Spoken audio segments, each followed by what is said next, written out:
Good evening money persons, welcome to daily money show number 880. ఈరోజు daily money షోలో మార్కెట్లో ఉన్న ఇంపార్టెంట్ అప్డేట్స్ అన్ని వన్ బై వన్ క్విక్గా డిస్కస్ చేసేద్దాం.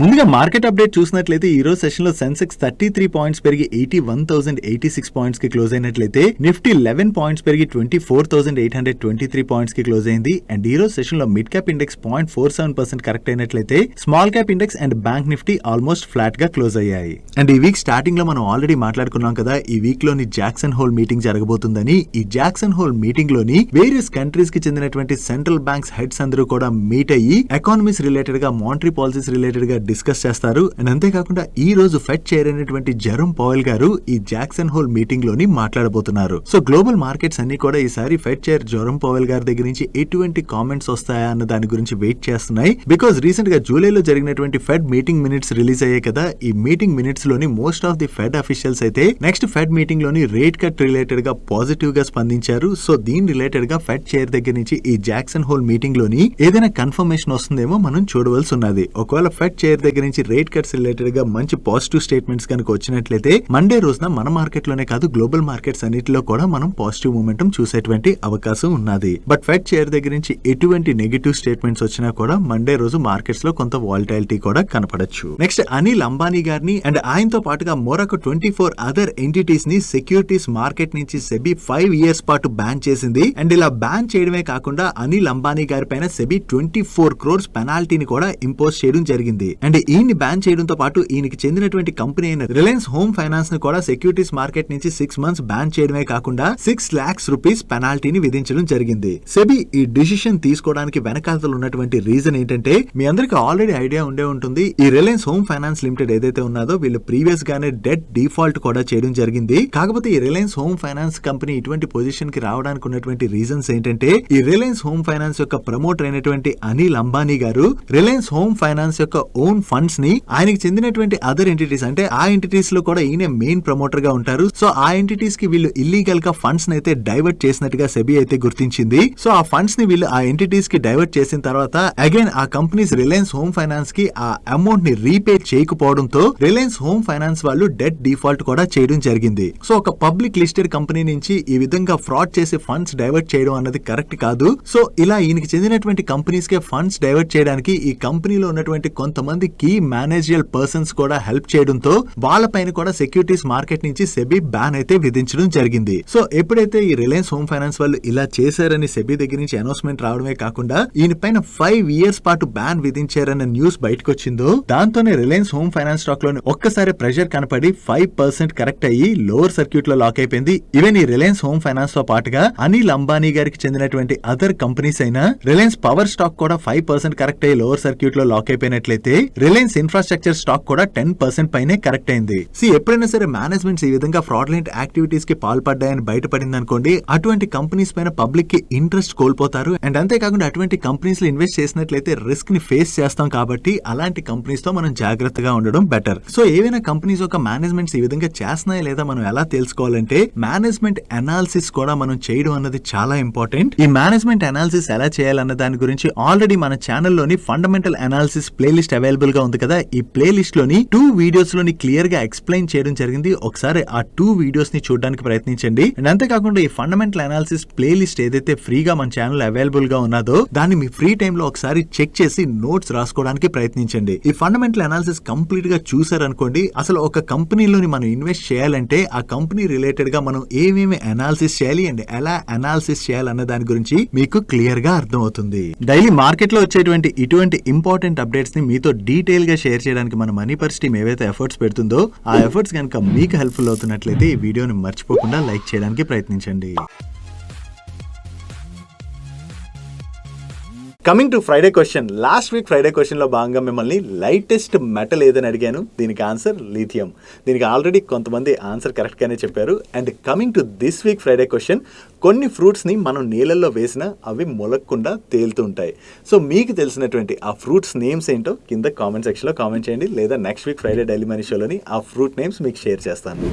Next, integrated power infrastructure services provide చేసేటువంటి పవర్ మెక్ ప్రాజెక్ట్స్ వాళ్ళు రీసెంట్ గానే వీళ్ళ ఈక్విటీ షేర్స్ యొక్క బోనస్ ఇష్యూ ప్రపోజల్ ని కన్సిడర్ చేయబోతున్నట్టుగా అనౌన్స్ చేశారు. దీనిలో భాగంగా ఇప్పుడు వీళ్ళ బోర్డ్ 1:1 బోనస్ ఇష్యూని అనౌన్స్ చేయడం జరిగింది. అంటే రికార్డ్ డేట్ నాటికి ఎవరి దగ్గర అయితే ఈ పవర్ మెక్ ప్రాజెక్ట్స్ యొక్క 1 షేర్ ఉంటుందో వాళ్ళకి మరొక షేర్ బోనస్ గా వీళ్ళు ఇష్యూ చేయబోతున్నారు. అండ్ ఈ బోనస్ ఇష్యూ యొక్క రికార్డ్ డేట్ ని వీళ్ళు సెప్టెంబర్ 27th గా ఫిక్స్ చేయడం జరిగింది. సో మీలో ఎవరైనా ఈ బోనస్ ఇష్యూలో పార్టిసిపేట్ చేయాలనుకున్నట్లయితే సెప్టెంబర్ 27th కల్లా మీ డీమ్యాట్ అకౌంట్ లోని ఈ షేర్స్ క్రెడిట్ అయి ఉండాలి. నెక్స్ట్ రైల్వే పిఎస్యూ కంపెనీ అయినటువంటి రైల్టెల్ వాళ్ళకి ఉత్తరప్రదేశ్ పోలీస్ రిక్రూట్మెంట్ బోర్డు దగ్గర నుంచి కొత్తగా ఒక ఆర్డర్ వచ్చింది. ఈ ఆర్డర్ వాల్యూ అప్రాక్సిమేట్లీ 52.66 crores. ఈ ఆర్డర్ లో భాగంగా రైల్టెల్ వాళ్ళు ఈ పోలీస్ జాబ్స్ కోసం ఎగ్జామ్స్ కండక్ట్ చేస్తారు కదా, ఈ ఎగ్జామ్స్ కండక్ట్ చేసేటువంటి సెంటర్స్ లోని సీసీటీవీ సర్వేలెన్స్ కెమెరాస్ అండ్ అలాగే బయోమెట్రిక్స్ ఇటువంటివన్నీ సర్వీసెస్ అయితే వీళ్ళు అందించబోతున్నారు. సో వీళ్ళకి కొత్తగా ఈ ఆర్డర్ వచ్చిందన్న అప్డేట్ తోనే ఈ రోజు సెషన్ లో రైల్టెల్ స్టాక్ పాజిటివ్ గా రియాక్ట్ అయింది. నెక్స్ట్ ఇంద్రి సింగిల్ మాల్ట్ విస్కీ గురించి మీరు న్యూస్ లో ప్రీవియస్ గా కూడా చూసే ఉంటారు. ఈ విస్కీని మన ఇండియన్ కంపెనీ అయినటువంటి పికాడెల్లీ అగ్రో వాళ్ళు ప్రొడ్యూస్ చేస్తుంటారు. ఈ విస్కీకి ప్రీవియస్ గా కూడా వరల్డ్స్ నెంబర్ 1 విస్కీ కింద అవార్డు రావడం జరిగింది. ఇప్పుడు కూడా యుఎస్ఏ స్పిరిట్ రేటింగ్ అవార్డ్స్ 2024 లోని ఈ విస్కీకి వరల్డ్స్ నెంబర్ 1 విస్కీ అవార్డు వచ్చినట్టుగా వీళ్ళు షేర్ చేస్తున్నారు. సో వీళ్ళ సింగిల్ మాల్ట్ విస్కీకి ఇలా కంటిన్యూస్ గా వరల్డ్ నెంబర్ 1 విస్కీ అవార్డు వస్తుంది కదా, సో ఇది వీళ్ళ రిలేటెడ్ గా పాజిటివ్. దీంతో ఈ రోజు సెషన్ లో ఈ పికాడెల్లీ అగ్రో స్టాక్ పాజిటివ్ గా రియాక్ట్ అయింది. Next energy and mineral sector లోని ఈపీసీ సర్వీసెస్ ఆఫర్ చేసేటువంటి ఏషియన్ ఎనర్జీ సర్వీసెస్ స్టాక్ ఈ రోజు మార్నింగ్ నుంచి పాజిటివ్ గా రియాక్ట్ అయింది కదా. దీనికి రీజన్ ఏంటంటే వీళ్ళ బోర్డు ఈ ఆగస్ట్ 27th రోజున మీట్ అయ్యి వీళ్ళ సెక్యూరిటీస్ ఆర్ కన్వర్టబుల్ వారెంట్స్ ని ప్రిఫరెన్షియల్ ఇష్యూ రూట్ లోని ఇష్యూ చేయడం ద్వారా ఫండ్ రైజ్ ప్రపోజల్ అయితే కన్సిడర్ చేయబోతున్నట్టుగా అనౌన్స్ చేశారు. సో వీళ్ళు ఎంత ఫండ్ రైజ్ చేస్తారో అన్నది చూడాలి. వీళ్ళు రైజ్ చేయబోయేటువంటి ఈ ఫండ్ ని ఈ కంపెనీ ఫ్యూచర్ గ్రోత్ రిలేటెడ్ గా అది యూజ్ చేసేటువంటి అవకాశం ఉన్నది. వీళ్ళ దగ్గర నుంచి ఫండ్ రైజ్ రిలేటెడ్ అనౌన్స్మెంట్ రావడంతోనే ఈ రోజు సెషన్ ఈ స్టాక్ పాజిటివ్ గా రియాక్ట్ అయింది.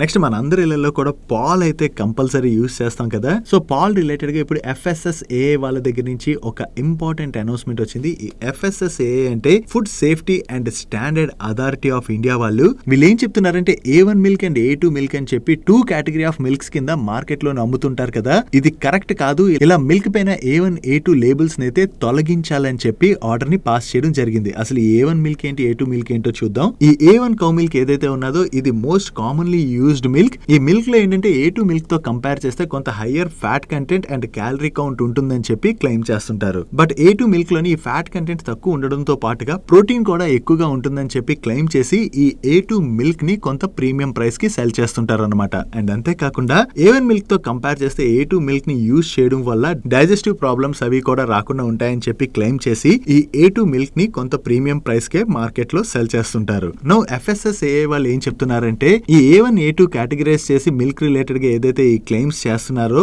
ఇప్పటి వరకు రెగ్యులేషన్స్ ప్రకారం దీనికి ఎటువంటి అక్నాలజ్మెంట్ కూడా లేదు కాబట్టి ఈ విధంగా కేటగిరైజ్ చేసి కస్టమర్స్ ని ఫ్రాడ్ చేయడం కరెక్ట్ కాదు. సో ఇక పైన మిల్క్ పైన ఇలాంటి కేటగిరీస్ అంటే A1 A2 కేటగిరీ లేబుల్స్ అయితే అంటించకూడదని చెప్పి ఆర్డర్ అయితే పాస్ చేశారు. అండ్ ఈ కామర్స్ ప్లాట్ఫామ్స్ ఏవైతే ఉన్నాయో వాళ్ళు కూడా వెంటనే వాళ్ళ వెబ్సైట్స్ లోని ఇటువంటి రిఫరెన్సెస్ ఏవైతే ఉన్నాయో వాటిని తొలగించాలని, అండ్ కొన్ని companies already pre printed labels తో అది ప్రొడక్ట్స్ ని తయారు చేసి ఉంటారు కదా, వాళ్ళకైతే ఈ కేటగిరీని యూజ్ చేయకుండా ఉండడానికి 6 months టైం అయితే ఇవ్వడం జరిగింది. అండ్ దీని రిలేటెడ్ గా పరాగ్ మిల్క్ అండ్ ఫుడ్స్ యొక్క చైర్మన్ స్పందిస్తూ FSSAI వాళ్ళు తీసుకున్నటువంటి డిసిషన్ ఏదైతే ఉన్నదో ఇది చాలా పాజిటివ్ స్టెప్ అని, ఎందుకంటే మార్కెటింగ్ జిమ్మిక్స్ తోని ఇప్పటి వరకు కస్టమర్స్ ని మోసం చేస్తున్నారు. బట్ ఇకపైన ఈ విధంగా ప్రింట్ చేసేటువంటి అవకాశం లేదు కాబట్టి కస్టమర్స్ మోసపోరని చెప్పి ఆయన కామెంట్ చేయడం జరిగింది. అండ్ మీలో ఎంతమందికి A1 A2 కేటగిరీ మిల్క్స్ గురించి తెలుసు? అండ్ మీలో ఎవరైనా ఈ A2 మిల్క్ ని యూజ్ చేస్తున్నారా? ఒకవేళ యూజ్ చేస్తున్నట్లయితే కింద కామెంట్ సెక్షన్ లో కామెంట్ చేయడానికి ప్రయత్నించండి.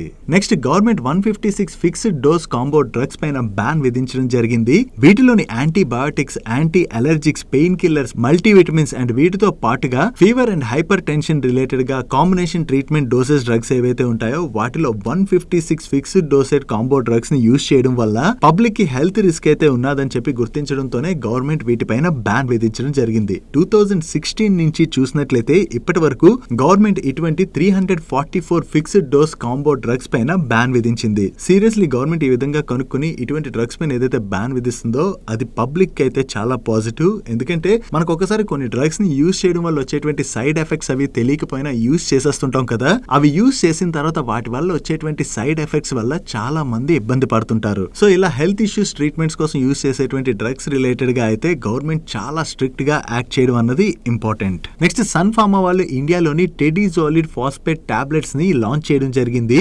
ఈ టాబ్లెట్స్ ని acute bacterial skin and skin structural infection treatment లో భాగంగా యూజ్ చేస్తారని, ఈ skin and soft tissue infections ఏవైతే ఉన్నాయో ఇవి మోస్ట్ కామన్ ఇన్ఫెక్షన్స్ అని, సో ఈ పేషెంట్స్ కోసం అని చెప్పి వీళ్ళు ఈ టాబ్లెట్స్ ని లాంచ్ చేసినట్టుగా అప్డేట్ చేస్తున్నారు. సో వీళ్ళు ఇండియాలో కొత్తగా ఈ టాబ్లెట్స్ ని లాంచ్ చేశారు కదా, ఈ టాబ్లెట్స్ యొక్క సేల్స్ బాగా జరిగాయి అనుకోండి, అది సన్ ఫార్మా వాళ్ళకి పాజిటివ్. ఈ అప్డేట్ రావడంతోనే ఈ రోజు సెషన్ లో సన్ ఫార్మా స్టాక్ లో ఒక్కసారి జంప్ కనపడింది. నెక్స్ట్ ఈ రోజు సెషన్ లో నైకా స్టాక్ నియర్లీ 8% పెరిగింది కదా, దీనికి రీజన్ ఈ నైకా స్టాక్ లోని ఈ రోజు బ్లాక్ ట్రేడ్స్ జరిగాయి. ఈ బ్లాక్ ట్రేడ్స్ లోని 1.4% ఈక్విటీ హ్యాండ్స్ చేంజ్ అవడం జరిగింది. అండ్ ఈ బ్లాక్ ట్రేడ్ లోని ఈ నైకాలో ప్రీ ఐపీఓ ఇన్వెస్ట్ అయినటువంటి హరీంద్ర పాల్ సింగ్ గారు సెల్ చేసి ఉండొచ్చు అని చెప్పి మార్కెట్ ఎక్స్పెక్ట్ చేస్తుంది. ఒకవేళ ఈయన సెల్ చేశారంటే ఈయన దగ్గర నుంచి ఎవరు ఎక్వైర్ చేశారన్నది మనం చూడాలి. మైట్ బి ఈ బ్లాక్ డీల్ కి బయర్స్ దగ్గర నుంచి కూడా మంచి ఇంట్రెస్టే కనపడినట్టుంది. దీంతోనే ఈ రోజు సెషన్ లో నైకా స్టాక్ లో పాజిటివ్ మొమెంటం చూసాం. అండ్ దీంతో పాటుగా నేను మనం ఆల్రెడీ మాట్లాడుకున్నాం కదా, అంబుజా సిమెంట్స్ లోని అదానీ ఫ్యామిలీ వాళ్ళు బ్లాక్ డీల్ లో స్టేక్ సెల్ చేయడానికి చూస్తున్నారని. ఈ రోజు అంబుజా సిమెంట్స్ లో కూడా 4,251 crores వర్త్ బ్లాక్ ట్రేడ్ జరిగింది. దీనిలో అదానీ ఫ్యామిలీ వాళ్ళు ఈ స్టేక్ సేల్ చేసి ఉండొచ్చు అని చెప్పి మార్కెట్ ఎక్స్పెక్ట్ చేస్తుంది. సో వీళ్ళు సెల్ చేసినట్లయితే వీళ్ళ దగ్గర నుంచి ఎవరు ఎక్వైర్ చేశారన్నది మనం చూడాలి. Next LSAW and HSAW pipes manufacture చేసేటువంటి జిందాల్ సా వాళ్ళ బోర్డు ఈ రోజు మీట్ అయ్యి ఫేస్ వాల్యూ 2 గా ఉన్న వీళ్ళ స్టాక్ ని ఫేస్ వాల్యూ 1 కి స్ప్లిట్ చేయడానికి అప్రూవ్ చేయడం జరిగింది. అంటే రికార్డ్ డేట్ నాటికి ఎవరి దగ్గర అయితే ఈ జిందాల్ సా యొక్క 1 స్టాక్ ఉంటుందో అవి 2 స్టాక్స్ గా మారబోతున్నాయి. అండ్ ఈ స్టాక్ ని ఏ రేషియోలో అయితే వీళ్ళు స్ప్లిట్ చేయబోతున్నారో అదే రేషియోలోని ఈ స్టాక్ ప్రైస్ కూడా అడ్జస్ట్ అయిపోతుంది. Next end to end IoT solutions provide చేసేటువంటి కెయిన్స్ టెక్నాలజీస్ వాళ్ళు వీళ్ళ స్ట్రాటజిక్ ఎక్స్పాన్షన్ ప్లాన్ లో భాగంగా హైదరాబాద్ లోని ఒక ఎలక్ట్రానిక్ మ్యానుఫ్యాక్చరింగ్ ఫెసిలిటీని సెటప్ చేయబోతున్నట్టుగా ప్రీవియస్ గా అనౌన్స్ చేశారు కదా. ఈ మ్యానుఫ్యాక్చరింగ్ ఫెసిలిటీని August 23 అంటే ఈ రోజు వీళ్ళు ఇనాగ్రేట్ చేయడం జరిగింది. సో హైదరాబాద్ లో ఈ కొత్త మ్యానుఫ్యాక్చరింగ్ ఫెసిలిటీని ఇనాగ్రేట్ చేయడం ద్వారా వీళ్ళ మ్యానుఫ్యాక్చరింగ్ క్యాపబిలిటీస్ ఎక్స్పాండ్ అవడంతో పాటు ఎలక్ట్రానిక్ మ్యానుఫ్యాక్చరింగ్ ఇండస్ట్రీలోని వీళ్ళ పొజిషన్ కూడా స్ట్రెంథెన్ అవబోతున్నట్టుగా వీళ్ళ మేనేజ్మెంట్ కామెంట్ చేయడం జరిగింది. వీళ్ళు న్యూ మ్యానుఫ్యాక్చరింగ్ ఫెసిలిటీని ఇనాగ్రేట్ చేశారన్న అప్డేట్ తోనే ఈ రోజు సెషన్ లో కెయిన్స్ టెక్నాలజీ స్టాక్ పాజిటివ్ గా రియాక్ట్ అయింది. Next Tata power solar systems, ఇది టాటా పవర్ వాళ్ళ సబ్సిడరీ కంపెనీ. వీళ్ళు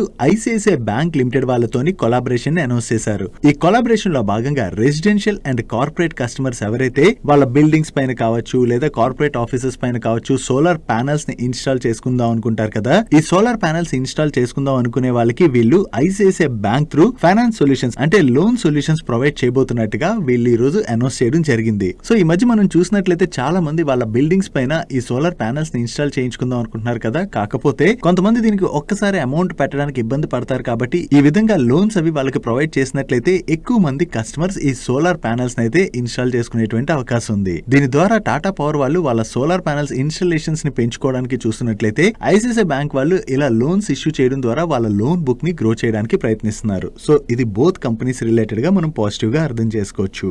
next oil and gas field services offer చేసేటువంటి డీప్ ఇండస్ట్రీస్ లిమిటెడ్ వాళ్ళకి oil and natural gas corporation limited వాళ్ళ దగ్గర నుంచి ఒక LOA రిసీవ్ చేసుకున్నారు. దీనిలో భాగంగా రోకియా GCS త్రిపుర అసెట్ లోని వీళ్ళు kid mounted modular type gas separation system and gas compression units కి వీళ్ళు 3 years పాటు సర్వీసెస్ ని ఆఫర్ చేయనున్నారు. అండ్ ఈ కాంట్రాక్ట్ వాల్యూ అప్రాక్సిమేట్లీ 63 crores. వీళ్ళు కొత్తగా ఈ కాంట్రాక్ట్ విన్ అయ్యారన్న అప్డేట్ తోనే ఈ రోజు సెషన్ లో ఈ స్టాక్ పాజిటివ్ గా రియాక్ట్ అయింది. నెక్స్ట్ EPC కాంట్రాక్ట్స్ ఎగ్జిక్యూట్ చేసేటువంటి SCPC లిమిటెడ్ వాళ్ళకి 2013 లోని ద హటి గోల్డ్ మైన్స్ లిమిటెడ్ వాళ్ళ దగ్గర నుంచి ఒక కాంట్రాక్ట్ వచ్చింది. ఈ కాంట్రాక్ట్ లో భాగంగా ఈ HGML వాళ్ళ కోసం SCPC లిమిటెడ్ వాళ్ళు కర్ణాటక రాయచూర్ లోని new circular shaft with complete winding installations ని కన్స్ట్రక్ట్ చేశారు కూడా. నౌ ఈ కన్స్ట్రక్షన్ పూర్తయిన తర్వాత దీనిలో వీళ్ళు ఏవైతే ఎక్విప్మెంట్స్ అవి ఇన్స్టాల్ చేశారో వాటన్నిటి రిలేటెడ్ గా ఇప్పుడు వీళ్ళకి ది హటి గోల్డ్ మైన్స్ లిమిటెడ్ వాళ్ళ దగ్గర నుంచి ఫైనల్ యాక్సెప్టెన్స్ సర్టిఫికెట్ ని వీళ్ళు రిసీవ్ చేసుకున్నట్టుగా చెప్తున్నారు. సో ఫైనల్ యాక్సెప్టెన్స్ సర్టిఫికెట్ వచ్చేసింది కాబట్టి ఈ ఆర్డర్ రిలేటెడ్ గా వీళ్ళకి పేమెంట్స్ అవి ఏవైతే రావాలో ఆ పేమెంట్స్ అవి రిలీజ్ అయ్యేటువంటి అవకాశం ఉన్నది. సో వీళ్ళకి ఫైనల్ యాక్సెప్టెన్స్ సర్టిఫికెట్ వచ్చిందన్న అప్డేట్ తోనే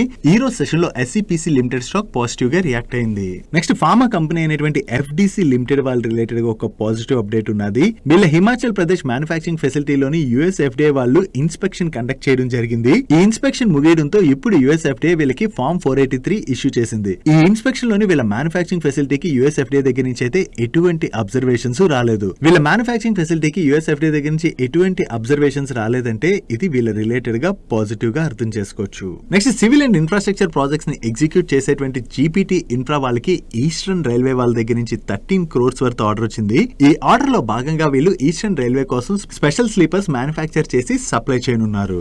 మార్నింగ్ నుంచి నెగిటివ్ లో ట్రేడ్ అవుతున్నటువంటి ఈ స్టాక్ లోని ఈ ఆర్డర్ వచ్చిందన్న అప్డేట్ తోనే ఒక్కసారి నెగిటివ్ నుంచి పాజిటివ్ లోకి మూవ్ అయింది.